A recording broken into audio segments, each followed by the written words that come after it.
दोस्तों, आरुषि तलवार जो कि नोएडा के थे, उनके मर्डर के बारे में तो आपने जरूर सुना होगा। पर क्या आप जानते हैं कि आखिर कैसे 13 साल की लड़की अपने ही घर में अपने ही बिस्तर पर खून से लथपथ हालत में मरी हुई पाई गई? आखिर इस आरुषि का मर्डर क्यों किया, किसने किया?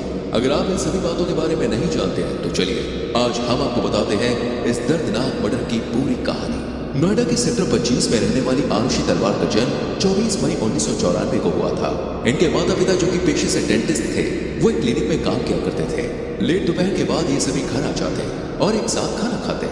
ये एक हैप्पी और सिंपल फैमिली की तरह साथ में रहते और टाइम बिताते। लेकिन 16 मई 2008 को कुछ ऐसा हुआ जिसने इनकी दुनिया ही पलट के रख दी और इस साधारण फैमिली को असाधारण बना दिया और चीजें बिल्कुल ही अलग तरीके से सबके सामने आई। हर रोज की तरह उस दिन भी इस फैमिली के घर पर काम करने वाली मेड ने सुबह 6 बजे बेल बजाए, लेकिन जो दरवाजा एक बेल बजने के बाद खुल जाता था उस दिन वो नहीं खुला। 3 से 4 बार बेल बजाने के बाद नुपुर तलवार ने दरवाजा खोला। उस लकड़ी के दरवाजे को खोलने के बाद उसने देखा कि एक और जाली वाला दरवाजा था जो कि लॉक था, जिसको खोलने के लिए नुपुर ने बालकनी में जाकर चाबियां फेंकी ताकि उनकी मेड बाहर से ताला खोलकर घर के अंदर आ सके। ये सब देखकर मेड को बहुत अजीब लगा, क्योंकि सिर्फ एक बार घंटी बजाने पर उनके घर का दरवाजा नौकर हेमराज खोला करता था, लेकिन उस दिन वो घर में मौजूद ही नहीं था। भारती जब अंदर आए तो उसने राजेश तलवार की जोर जोर से रोने की आवाज सुनी और जब उसने नुपुर से राजेश के रोने की वजह पूछी तो नुपुर ने आरुषि के कमरे की तरफ इशारा किया। जब भारती ने अंदर जाकर आरुषि की लाश देखी तो वो बिल्कुल हक्का बक्का रह गए और जोर जोर से रोने लगी। फिर नुपुर ने भारती से कहा कि देखो भारती, हेमराज ने आरुषि को मार दिया।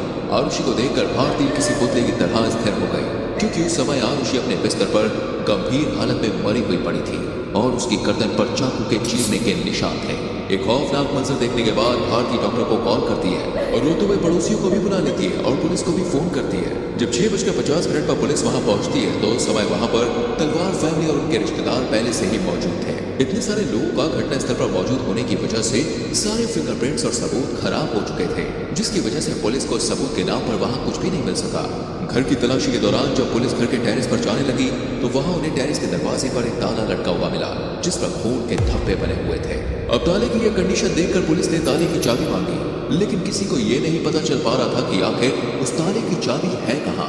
उसी वक्त आरुषि के पिता पुलिस से कहते हैं कि आप अपना समय पर बात कर रहे हैं, क्योंकि वो बिल्कुल श्योर हैं कि उनकी बेटी का मर्डर उनके नौकर हेमराज ने ही किया है। पिता की गंभीर हालत देखकर पुलिस वहां से चली जाती है और क्योंकि राजेश को हेमराज पर शक था इसलिए पुलिस हेमराज की तलाश में जुट जाती है और उसको ढूंढने पर 25,000 रुपए तक का इनाम भी घोषित करती है। अब एक तरफ तो नोएडा पुलिस हेमराज की तलाश में नेपाल निकल जाती है, वहीं दूसरी तरफ आरुषि के माता पिता उसकी अस्थियां बहाने के लिए हरिद्वार रवाना हो गए।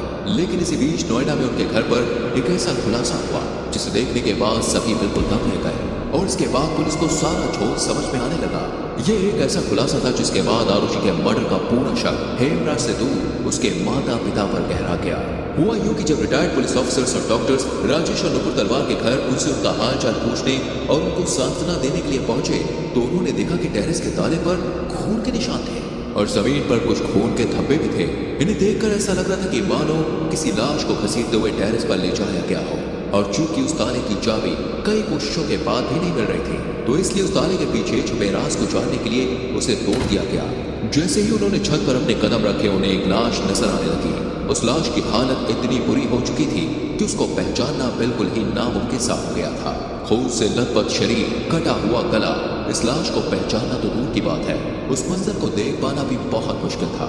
इस लाश के मिलने के बाद आरुषि के माता पिता को तुरंत ही हरिद्वार से वापस बुलाया गया और जब इस बॉडी को राजेश तलवार से पहचानने के लिए बोला गया तो उन्होंने साफ साफ इनकार कर दिया। पुलिस के काफी ज्यादा दबाव देने पर राजेश ने इस बॉडी की पहचान की तो उन्होंने हेमराज का नाम लिया। जी हाँ, नोएडा की पुलिस जिस इंसान को नोएडा से लेकर नेपाल तक इतने दिनों से तलाश रही थी वो और कहीं नहीं बल्कि उन्हीं के घर में छत पर कटे हुए गले के साथ मरा हुआ मिला। अब हम आपसे जानना चाहेंगे दोस्तों कि क्या अब तक आपको ये नहीं लगा कि ये कोई सोचा समझा प्लान हो सकता है जिसके चलते सभी को गुमराह किया जा रहा था? पुलिस को ताले की चाबी ना देना, उस बॉडी को पहचानने से मना करना, सभी सबूतों के साफ साफ सामने होने के बावजूद उन्हें पुलिस से छिपाना, ये सभी बातें एक ही तरफ इशारा कर रही थी, जो कि ये था कि मर्डरर और कोई नहीं बल्कि आरुषि के पिता थे। तो चलिए आप जानते हैं कि आखिर उस रात को ऐसा क्या हुआ था जिसका इल्जाम आज इनके माता पिता पर लग रहा था। दोस्तों, रोज की तरह आरुषि और उसके माता पिता ने एक खुशहाल फैमिली की तरह साथ में बैठकर डिनर किया। हेमराज ने खाना सर्व किया। खाना खाने के बाद आरुषि अपने कमरे में चली गई और उसके माता पिता अपने कमरे में। उस दिन आरुषि का बर्थडे था और बर्थडे गिफ्ट देने के लिए उसके माता पिता उसके कमरे में गए और उसे एक कैमरा गिफ्ट किया।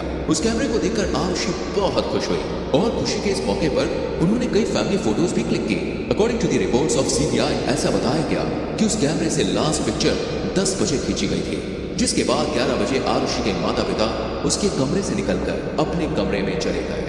इसके बाद आरुषि चेतन भगत की 3 मिस्टेक्स ऑफ माई लाइफ पढ़ने बैठ गए। कमरे में पहुंचने के बाद आरुषि के पिता राजेश को अपने लैपटॉप से कोई मेल भेजना था, जिसके लिए उन्होंने नुपुर को आरुषि के कमरे में जाकर वाईफाई ऑन करने को कहा। इसके बाद नुपुर ने वही किया।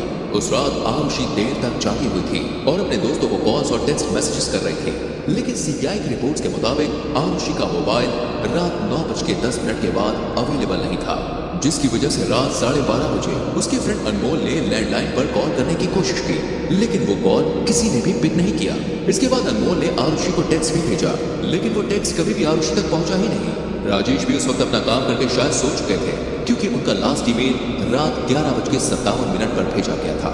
आपको ये जान के हैरानी होगी कि उस रात 3:45 पर किसी ने आरुषि के कमरे में जाकर उसके वाईफाई के राउटर को बंद किया, लेकिन ये आखिरी शख्स था कौन? रिपोर्ट्स के मुताबिक आरुषि का रूम अक्सर रात को लॉक रहता था और उसकी चाबी नुपुर के नाइट टेबल पर रहती थी, लेकिन नुपुर ने इस घटना के बाद पुलिस को यह बताया कि उस रात उसने आरुषि का कमरा लॉक किया था या फिर नहीं।